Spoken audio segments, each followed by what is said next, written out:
Certa vez eu encontrei um folheto da Igreja Católica, não era crente, tinha nessa época 20 anos, 21 mais ou menos.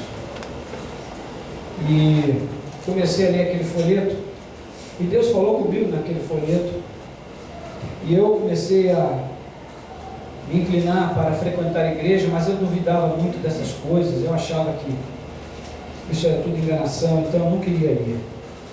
E eu fui relutando, até o dia que eu falei, estava na casa de um amigo e falei com Deus. Falei, Senhor, se o Senhor é mesmo esse Deus que os crentes falam, e se é necessário que a pessoa faça uma confissão de fé, porque eu não acho que é necessário.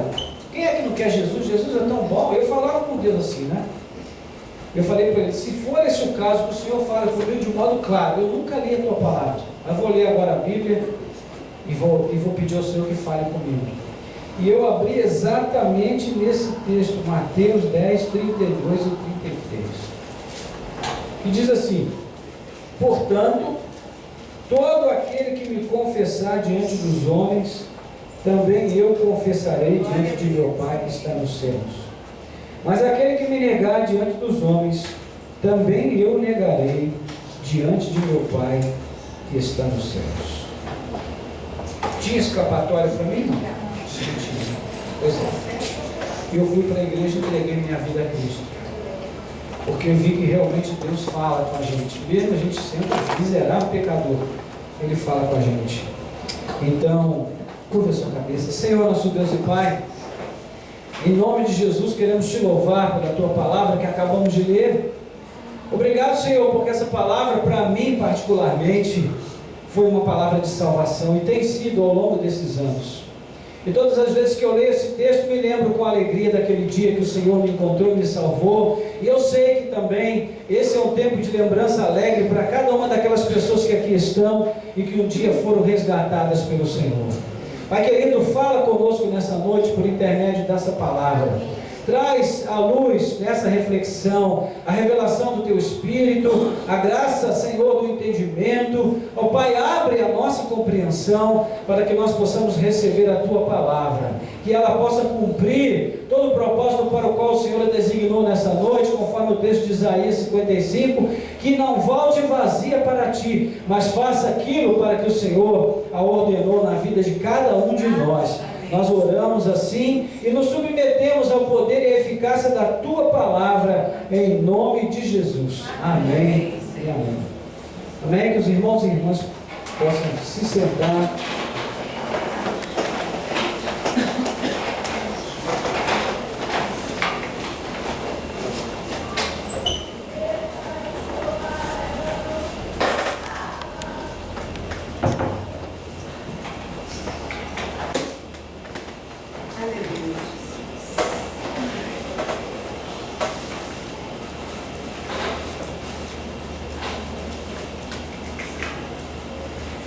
Amém.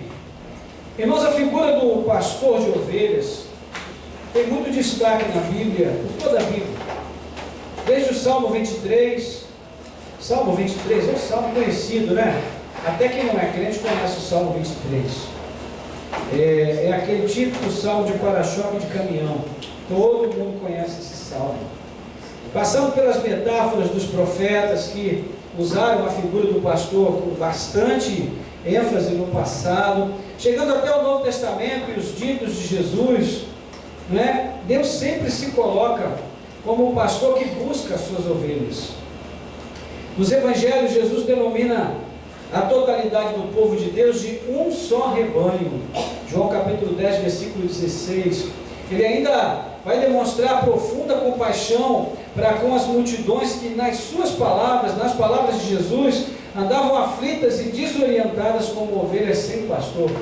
É o texto de Mateus capítulo 9, versículo 36.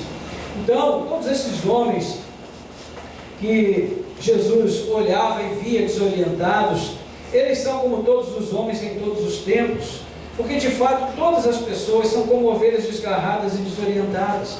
Todas as pessoas precisam de orientação, de pastoreio, para que elas possam chegar a algum lugar.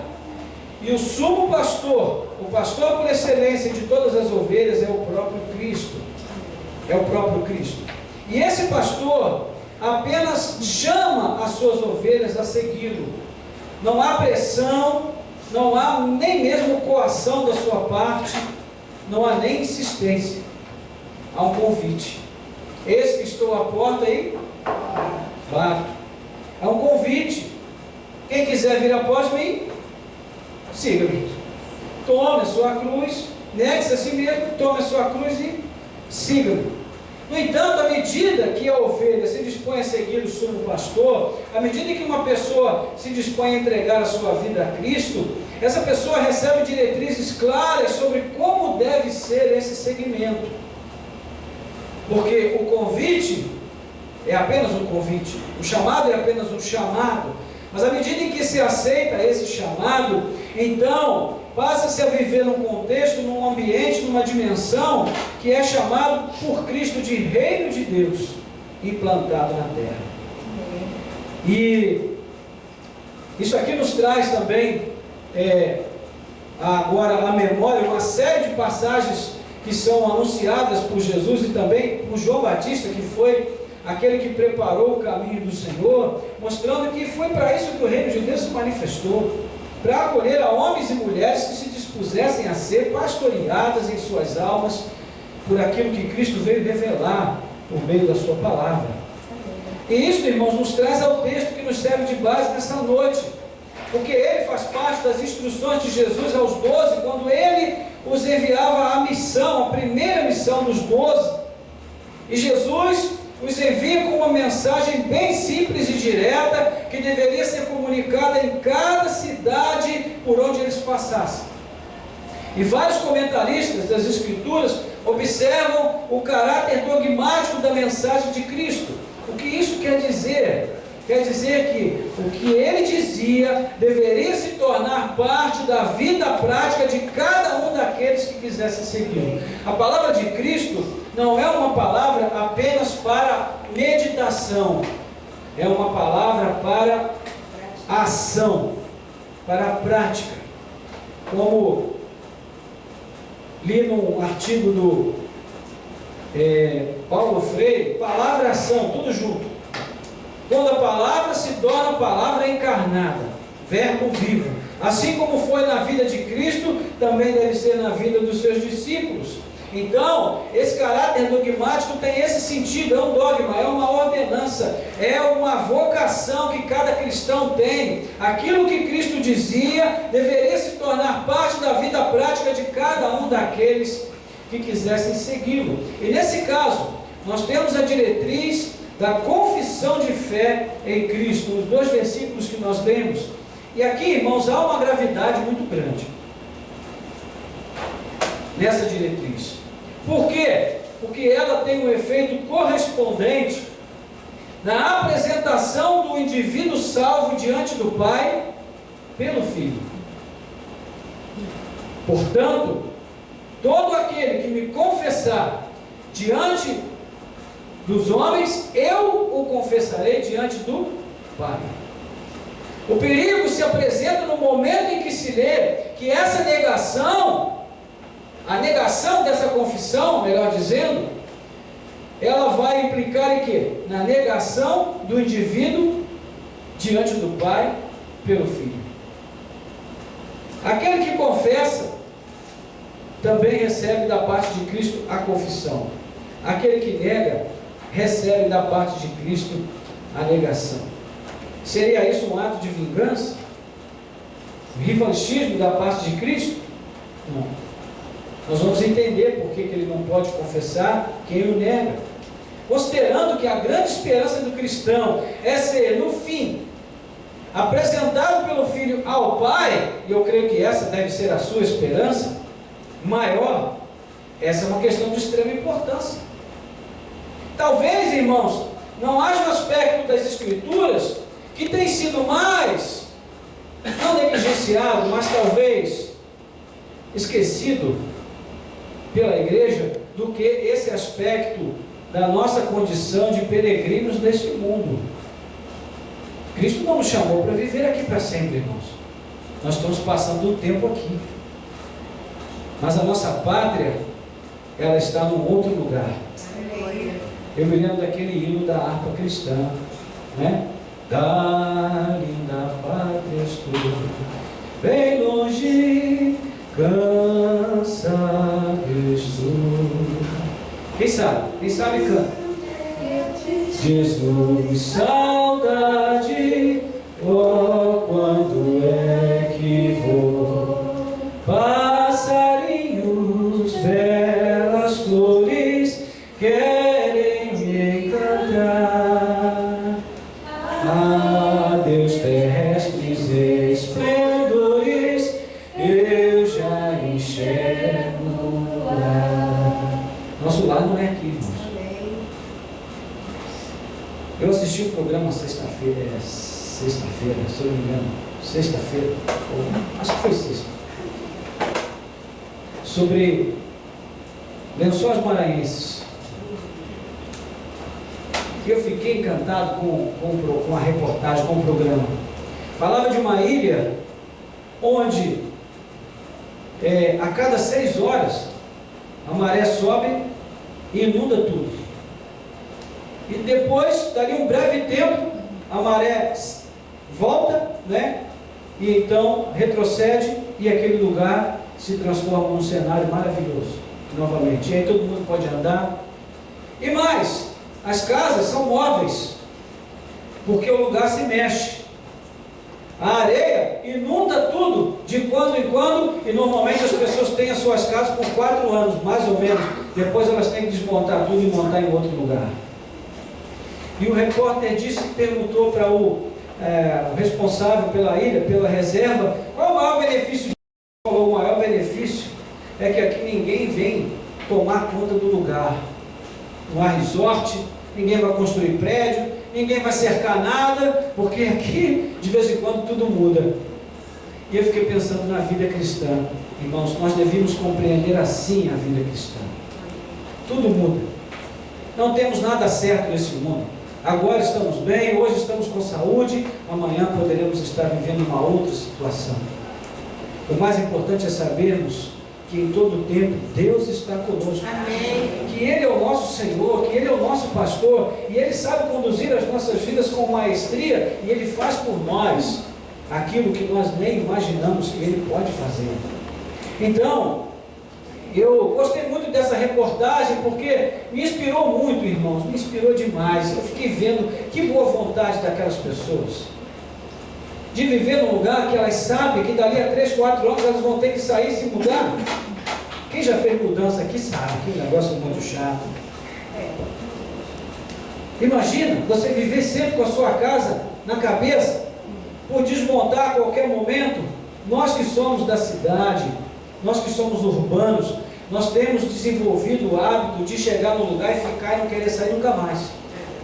Ainda mais se for um bom lugar, não é? Ou então, nós estamos sempre procurando aquele lugar onde nós vamos finalmente encontrar sossego e paz. Quantas pessoas estão se mudando para a região dos lagos, para a região serrana, em busca de sossego, fugindo da violência? Mas, gente, esse lugar de paz que todo mundo quer é o lar celestial. Amém. Porque aqui nesse mundo não existe nenhum lugar que dure para sempre nesse sentido, em todo mundo, qualquer outro sentido que a gente possa imaginar. Então, queridos, esse é o nosso assunto aqui hoje, a respeito da confissão ou da negação, da identificação ou da desassimilação. Nós temos que pensar um pouco sobre isso, porque a mensagem dos discípulos nos alcançou. Aqueles 12 que saíram e levaram a mensagem, aqueles que ouviram a mensagem multiplicaram essa mensagem. Depois aqueles 70 também saíram e levaram a mensagem, aqueles que ouviram a mensagem multiplicaram a mensagem. E depois os apóstolos semearam a palavra por todo o canto, e essa palavra chegou até nós e nos alcançou. A pergunta é: qual será a nossa tendência? A confissão ou a negação? A identificação ou a desassimilação? Vamos olhar o texto aqui e tentar descobrir por nós mesmos, né? A primeira coisa importante a fazer é compreender o que significa confessar a Cristo. Versículo 32 do nosso texto aí. Portanto, todo aquele que me confessar diante dos homens, eu também o confessarei diante do Pai que está nos céus. O verbo confessar aí é homolegel, no grego, que é formado por homo, que quer dizer o mesmo, e lego, que quer dizer falar. O sentido literal seria dizer o mesmo, ou falar o mesmo. Concordar, consentir, corresponder, tem esse sentido. E implica em confissão, em declaração e em admissão. Então, nós podemos dizer que confessar a Cristo significa admitir publicamente a nossa união com Ele. Nós estamos unidos com Cristo. É uma confissão que nasce de uma convicção íntima. Não é de uma curtição. Não é de um momento de entusiasmo, de empolgação. É uma convicção. É algo do qual eu estou totalmente convencido no meu íntimo que é verdadeiro, que é real, que me alcançou e que mudou a minha vida. Então, nas palavras de Cristo, o sentido mais exato seria: quem confessar em mim diante dos homens. Quem confessar em mim diante dos homens. Por quê? A verdadeira confissão, ela só pode ser feita por aquele ou por aquela cuja fé está fundamentada inteiramente em Cristo. Não é aquela coisa de para-choque de caminhão, como eu sempre falo, ou de adesivo de automóvel. Não é? De adesivo de automóvel. O pessoal até que estava comentando comigo esses dias aí, eu não sei nem quem foi que comentou, né, que estava passando pela rua. Eu fui falar isso aqui na igreja, agora o pessoal de vez em quando me conta um caso.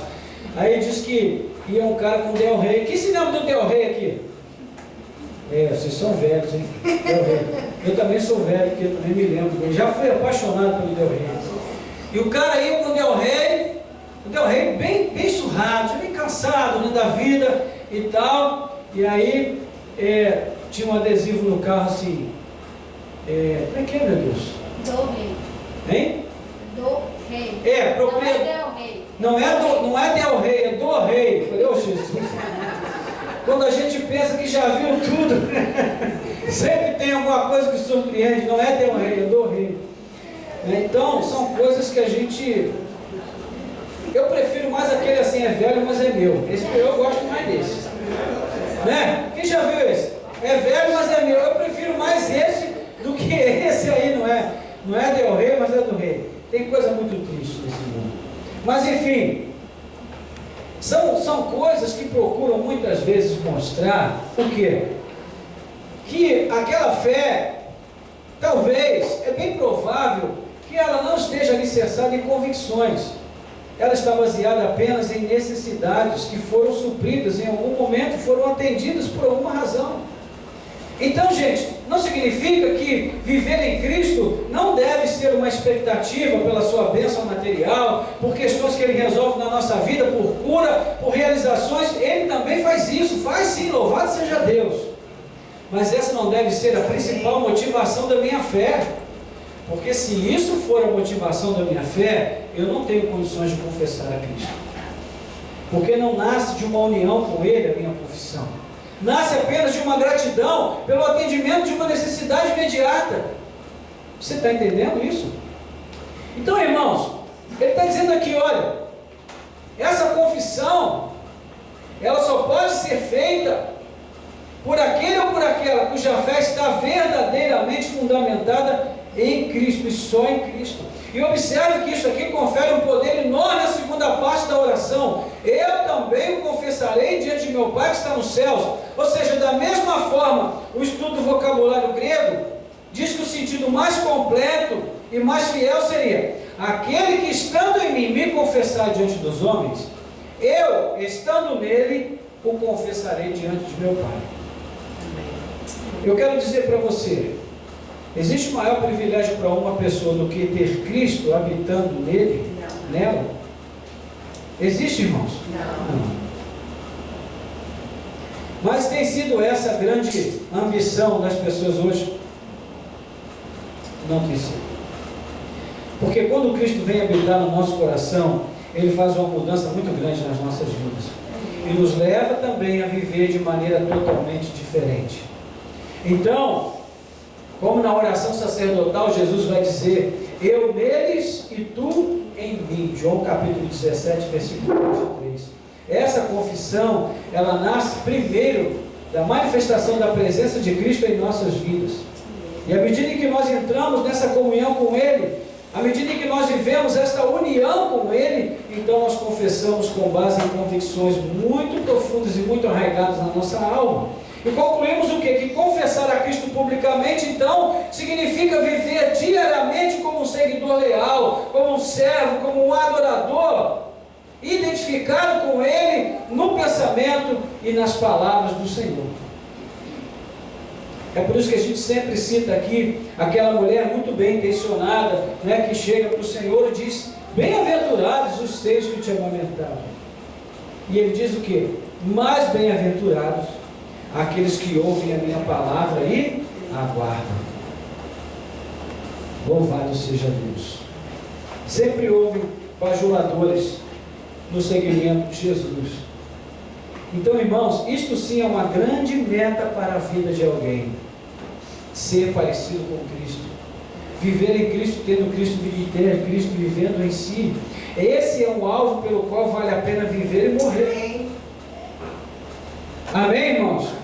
Então, essa é a primeira coisa: entender o que significa confessar a Cristo. A segunda coisa importante é notar que, se confessar promove o bem-estar e a segurança do futuro glorioso, negar já traz a certeza da perdição.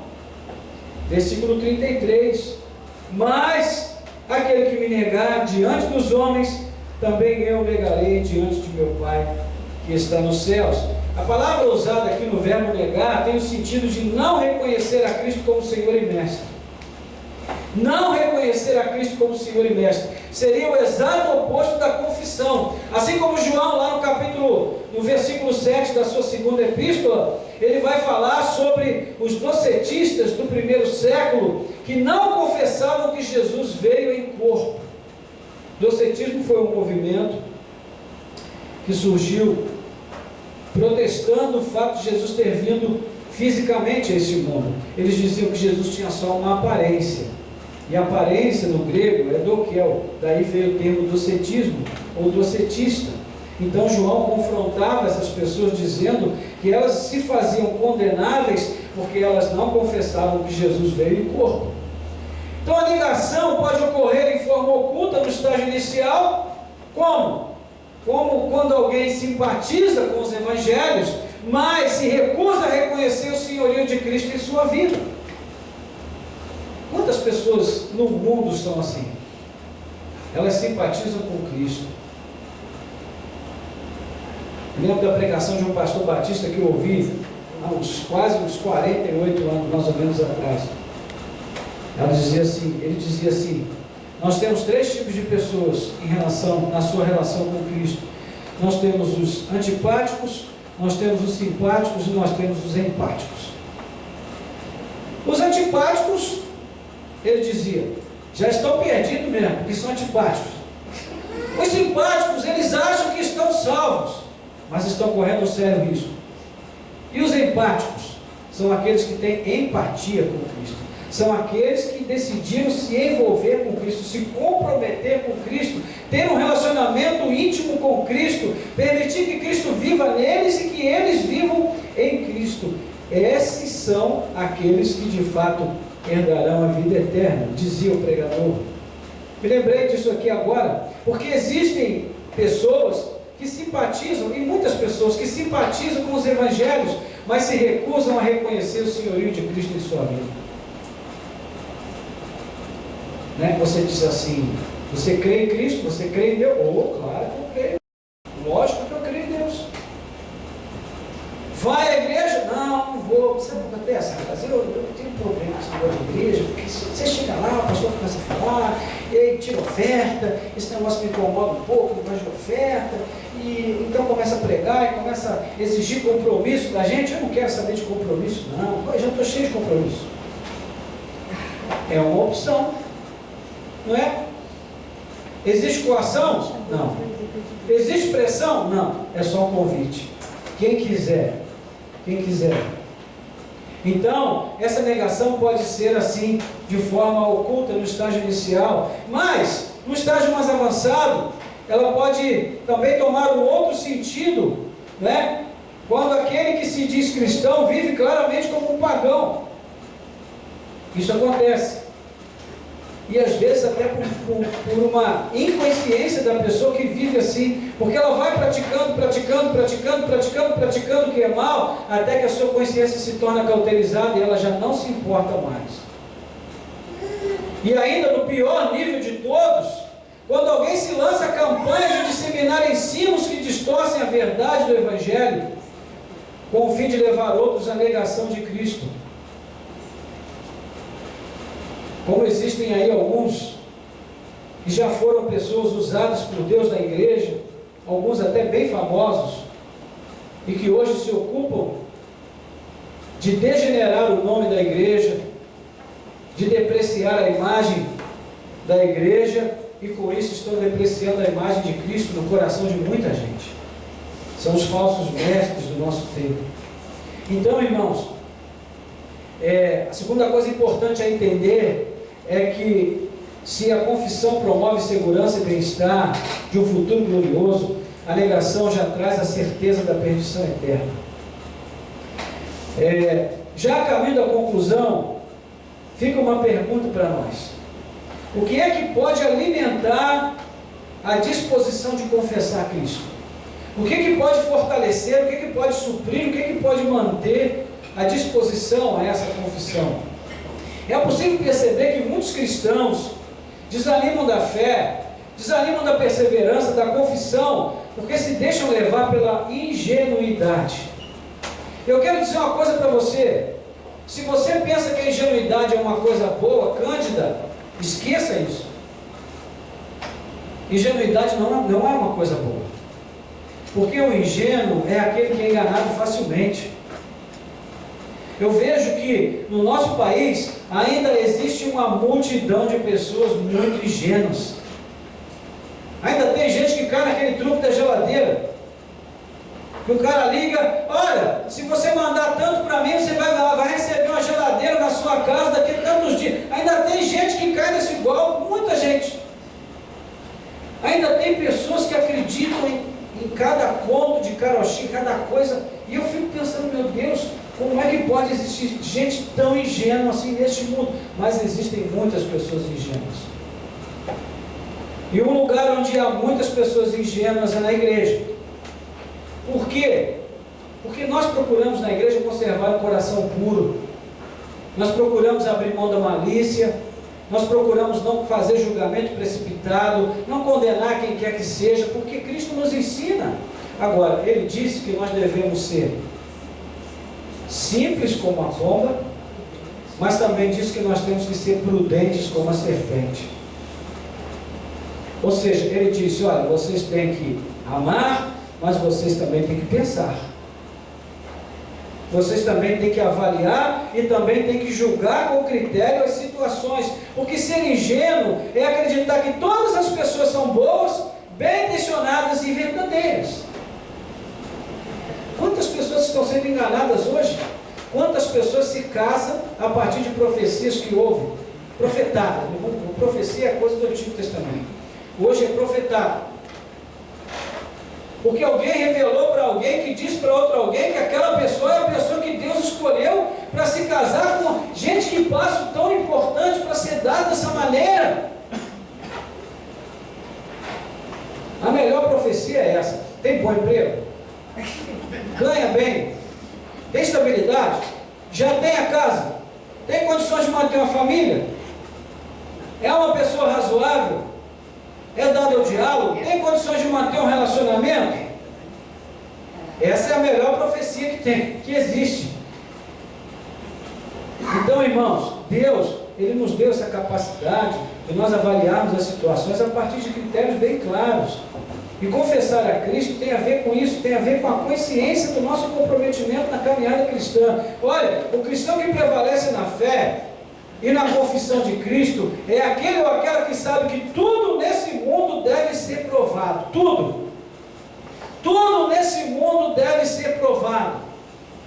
A começar por nós mesmos. E eu gosto da Bíblia. Porque a Bíblia, quando aponta o canhão, a primeira direção é da pessoa que vai puxar o gatilho.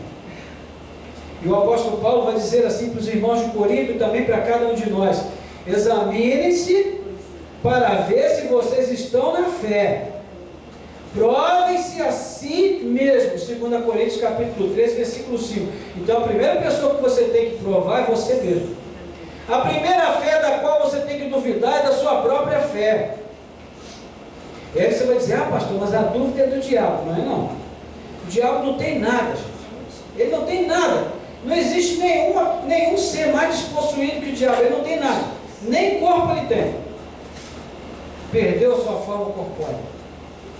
A dúvida é um benefício que nós temos para nos livrar de cair em ciladas muitas vezes. Nós temos que separar a dúvida de incredulidade. Incredulidade é uma coisa, dúvida é outra. Ok? Paulo era um homem que duvidava da sua fé. Ele duvidava da sua capacidade de viver uma vida de retidão. Ele duvidava de tudo. E por isso ele dizia: olha, o poder se aperfeiçoa na fraqueza. Eu sei o que eu sou. E pela graça de Cristo eu sou o que sou. Ele era um homem que não tinha a menor condição de acreditar que por si mesmo ele podia fazer alguma coisa. Não está em mim, não é o meu poder, é a graça de Deus que opera na minha vida. E João, no capítulo 4 da sua primeira epístola, versículo 1, ele manda que todos os espíritos sejam provados, se são de Deus ou não. E quando ele fala de espíritos, ele não está falando de espíritos malignos diretamente, ele está falando do espírito dos falsos profetas. Que aí sim, na sua intenção, pode ou não pode revelar a presença do Espírito de Deus em suas vidas. Então, irmãos, nós temos que deixar a ingenuidade de lado. Entende isso? Temos que deixar a ingenuidade de lado. Às vezes na igreja há pessoas que frequentam ali a nossa comunhão, que estão conosco, mas que precisam ainda passar por um processo de transformação. Você entende? Uma pessoa certa vez falou para mim: pastor, teve alguém que me pediu ajuda financeira. Eu falei: não dê. Ah, pastor, a Bíblia diz que a gente tem que... Eu falei: querido, presta atenção. Se você quer ajudar, arranje um emprego para a pessoa, dê uma cesta básica, vá à casa dela, compre, enche o armário dela de mantimento, mas não dê dinheiro, porque essa não é a maneira correta de nós ajudarmos uma pessoa a crescer na fé, irmãos. Você está entendendo isso? É claro que não estou falando aqui de uma necessidade de comprar uma medicação. Aí, de vez em quando aparece alguém aqui: ah, pastor, tem como arranjar um dinheiro para comprar esse remédio? Eu falo assim: me dá a receita. Eu vou lá na farmácia e compro o remédio. O que ele vai fazer com o remédio? É problema dele. Mas a minha parte eu procuro fazer. Porque, irmãos, nem todo mundo que vem para a igreja vem com boa intenção, e ninguém vem com a placa na testa: eu sou bem intencionado. Então a gente precisa ter essa preocupação, essa inquietação. É claro que eu não estou falando de duvidarmos aqui da integridade uns dos outros gratuitamente, de nós desconfiarmos. Não é isso. O que eu estou dizendo é que nós precisamos ter cuidado com os nossos relacionamentos e entender que todos nós estamos em obra. Entende? Dê uma olhada para essa pessoa que está ao seu lado. Vê se você vê alguma ponta de ferro aparecendo aí, alguma parte descascada. Essa pessoa está em obras, ela está em construção. Eu estou em construção, irmãos. O pastor tem construção. O pastor também fala bobagem. O pastor também fala demais. O pastor também erra nos seus julgamentos. Todo mundo erra. E a gente precisa entender o seguinte: nós não podemos nos acomodar no erro, né? E falar assim: vou continuar errando, porque, tipo aquela música do Kid Abelha, sou errado, sou errante. Não é esse o nosso alvo. Nosso alvo é acertar, o nosso alvo é viver na verdade, mas é possível que a gente tropece aqui e ali. Agora, isso não quer dizer que nós não sejamos salvos, não tenhamos sido alcançados pela graça, mas existem coisas que são muito claras, e a gente precisa ficar muito atento a isso. Amém, irmãos? Olha, nós já tivemos vários casos aqui na igreja, de pessoas que foram visitadas, que foram cuidadas, que receberam todo o carinho, todo o afeto, toda a atenção, mas ainda assim, elas decidiram ir embora. Então jamais passe pela sua cabeça que quem quer que seja, que saiu da igreja, que foi embora, foi porque faltou carinho, porque faltou atenção. Eu te garanto que não faltou. A questão é que as pessoas têm vontade própria, e ninguém pode prender ninguém. Eu não posso amarrar o pé de ninguém nas colunas da igreja. Você entende isso, irmãos? As pessoas são livres para fazer das suas vidas o que elas bem entenderem. Porque as intenções do coração de cada um só Deus conhece. Então é necessário que cada um se disponha a lutar pela defesa da fé no seu íntimo. Olha, nós precisamos ter recursos apologéticos. O que é recurso apologético? É a condição de defender a fé. Agora, a primeira pessoa para quem nós temos que defender a fé é para nós mesmos. Nós temos que defender a nossa própria fé em primeiro lugar. E Paulo vai desafiar Timóteo a combater pela manutenção da boa confissão que ele fez um dia. 1 Timóteo capítulo 6, versículo 12. Ele diz, olha, combata o bom combate. Firme-se na tua vocação e na boa confissão que você fez um dia. Então, antes mesmo de saber o que alimenta a fé e a boa confissão, importa saber que devemos lutar para que isso não seja roubado de nós. Amém. Eu quero dizer para você, cuidado com as suas amizades, cuidado com as pessoas que te cercam. Eu não estou dizendo, mais uma vez, vou repetir, para não parecer que eu estou falando que não estou. Eu não estou dizendo que você tem que sair por aí desconfiando de todo mundo e cortar relacionamento, não é nada disso. O que eu estou dizendo é que é preciso tomar cuidado em como você ouve o que ouve, de quem você ouve o que ouve, e o quanto aquilo que você ouve influencia na sua vida. São cuidados que a gente precisa tomar, porque foi justamente a falta de preparação para esse combate o que levou os primeiros discípulos a negarem a Cristo no primeiro momento. Eles estavam vivendo um sonho e não se prepararam, e quando aconteceu, eles foram apanhados de surpresa e negaram a Cristo. É claro que depois eles se arrependeram, e exatamente por isso eles podem nos alertar com propriedade quanto a esse risco, irmãos. E além disso, com o fim de alimentar a chama da fé e da boa confissão em cada um de nós, cada um deve ter em mente pelo menos 3 alvos, e com isso eu vou terminar. Primeiro alvo, enriquecer a alma com a palavra de Deus. Amém. Colossenses capítulo 3, versículo 16. Enriquecer a alma com a palavra de Deus. Habite ricamente em vocês a palavra de Cristo. O coração vazio, ouça bem isso, o coração vazio da palavra de Deus empobrece. O coração vazio da palavra de Deus empobrece. A alma se apequena e a vida se rende à mediocridade com muita facilidade.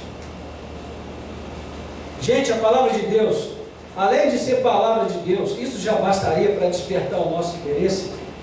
É um texto belíssimo, riquíssimo em poesia, em prosa, em verso, em cânticos, em drama, em narrativas, em epopeias maravilhosas de homens que viveram uma vida extraordinariamente fascinante. Então você aprende, você cresce, você amadurece, você enriquece o teu conhecimento e, acima de tudo, você enriquece a tua alma. Amém. Então essa é o primeiro alvo que nós devemos ter. Segundo alvo, orar ardentemente e resistir para que a esperança do Evangelho jamais se afaste do seu coração. Colossenses capítulo 1, versículo 23. O apóstolo Paulo diz para os irmãos: jamais se afaste dos vossos corações a esperança do Evangelho. Jamais. Esse é o segundo alvo que nós devemos ter em mente. Porque quando se perde a esperança, não há mais nada a esperar. Neste mundo, nós só podemos esperar alguma coisa boa aqui ou além, se a nossa esperança estiver em Cristo. Se nós perdemos a nossa esperança no Evangelho, não há mais nada para nós. Terceiro alvo: seguir a verdade sempre. Seguir a verdade sempre. E aí você, como um homem moderno você vai dizer: mas o que é a verdade? Como Pilatos disse para Jesus filosoficamente: mas o que é a verdade? Eu digo para você o que é a verdade. Seguindo a verdade em amor, cresçamos em tudo naquele que é a cabeça, Cristo. Efésios 4,15. Cristo é a verdade. Amém. Cristo é a verdade. E Ele se revelou nas Escrituras. A verdade do Evangelho liberta, a verdade do Evangelho sustenta, a verdade do Evangelho enriquece, a verdade do Evangelho edifica, a verdade do Evangelho encoraja, a verdade do Evangelho salva o homem todo, não só a alma, salva o homem todo. Amém. Então, o mundo no qual nós vivemos é um mundo que ama e protege a mentira. Quando convém, mente-se. Na grande maioria das vezes convém. Não é? Quem já leu o livro O Profeta, Frank Perry?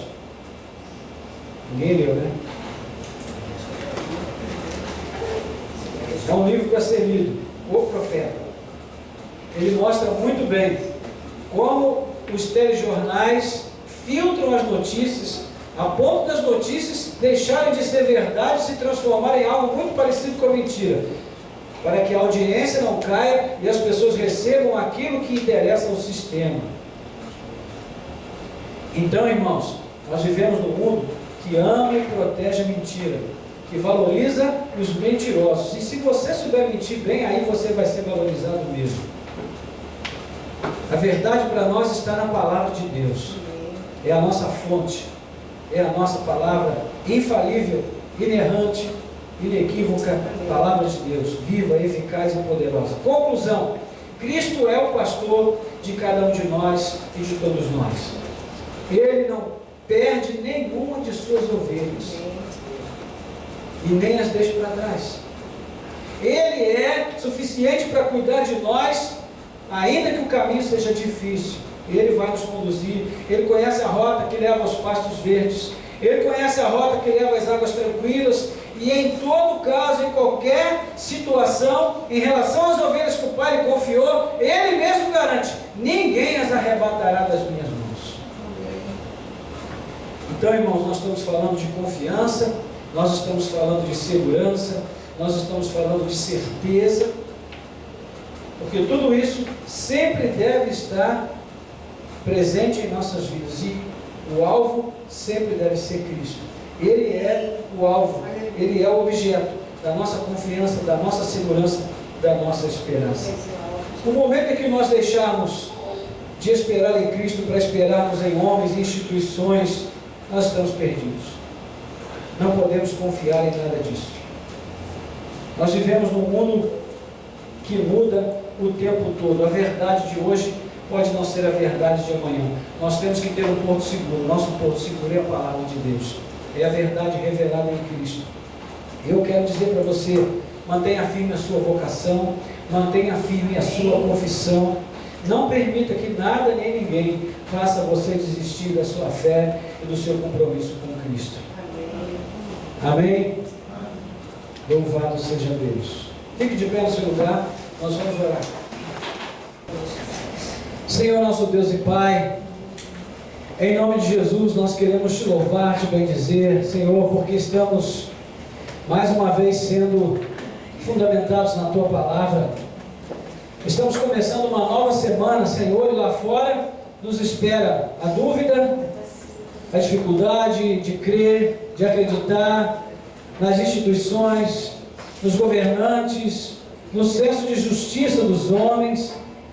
E a cada dia que passa, Senhor, esse mundo parece mais sem referência, esse mundo parece mais pluralista, esse mundo parece mais anarquista. E nós vivemos tempos difíceis, Senhor. em que há muitos escândalos acontecendo no meio da igreja, no meio da cristandade no mundo inteiro. Aqui em nosso país nós estamos vivendo dias difíceis em que a igreja mais uma vez está sendo bombardeada por causa da falta de testemunho ou por causa do mau testemunho, Senhor, de grupos que ocupam lugar nos altos escalões do nosso governo para alcançar interesses próprios. E Senhor, essas coisas nos entristecem, essas coisas nos abalam. Mas eu quero te pedir em nome de Jesus, segura nas nossas mãos.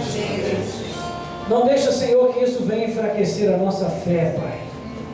Que a maldade do mundo, do sistema, a violência, ó Deus, que a crueldade da vida, a crueza da vida não nos tire a esperança.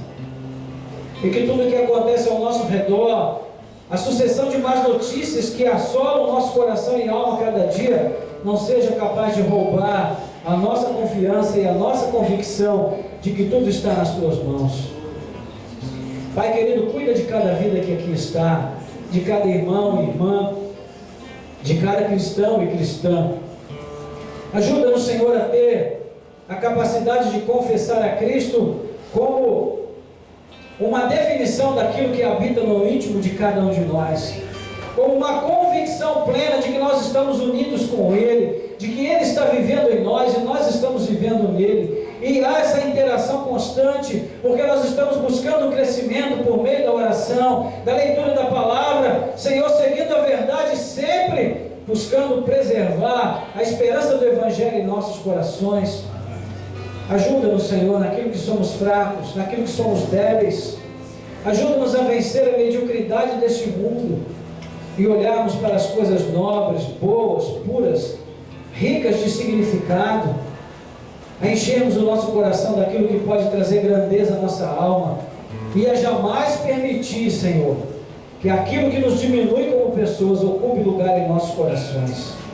Em nome de Jesus nós te pedimos que o Senhor faça de cada vida aqui uma vida especial, uma vida importante, talvez não famosa, pode ser até anônima, mas que seja uma vida importante, que faça diferença no seu contexto imediato, na sua família, no seu local de trabalho, na vida dos amigos, das pessoas que conhecem, dos familiares, ó Deus, na igreja, por onde quer que vá, que seja uma pessoa que se destaca porque é sal e porque é luz, porque muda o contexto onde vive por causa do seu bom testemunho. Ajuda-nos, Senhor, como peregrinos que somos, a ter a alegria e a satisfação de viver cada dia na Tua presença, dando graças a Ti por tudo que o Senhor tem feito, e lembrando que a promessa da Tua palavra é que o Senhor estará conosco todos os dias, até o fim, suprindo, sustentando, cuidando, guardando, fortalecendo, ajudando, porque o Senhor é um Deus que está presente sempre, sempre, em cada momento, e especialmente nos momentos difíceis da nossa caminhada neste mundo, Senhor. Eu quero te pedir, consola o coração do teu filho, da tua filha que tem vivido tribulações e lutas nesse tempo, traz uma esperança renovada, confiança renovada, não deixe desanimar de confessar a Ti, de viver uma fé viva, ó Deus, comprometida, engajada, ó Deus, em nome de Jesus, eu quero te pedir e entrego nas Tuas mãos cada necessidade aqui presente, pedindo ao Senhor que conceda a cada vida aqui uma semana ricamente abençoada, que os problemas encontrem solução, que as enfermidades encontrem cura, ó Deus, que a família encontre o caminho do diálogo e do bom entendimento, e que a Tua graça alcance cada coração e cada mente, Senhor. Nós te pedimos, nós oramos agradecidos em nome de Jesus.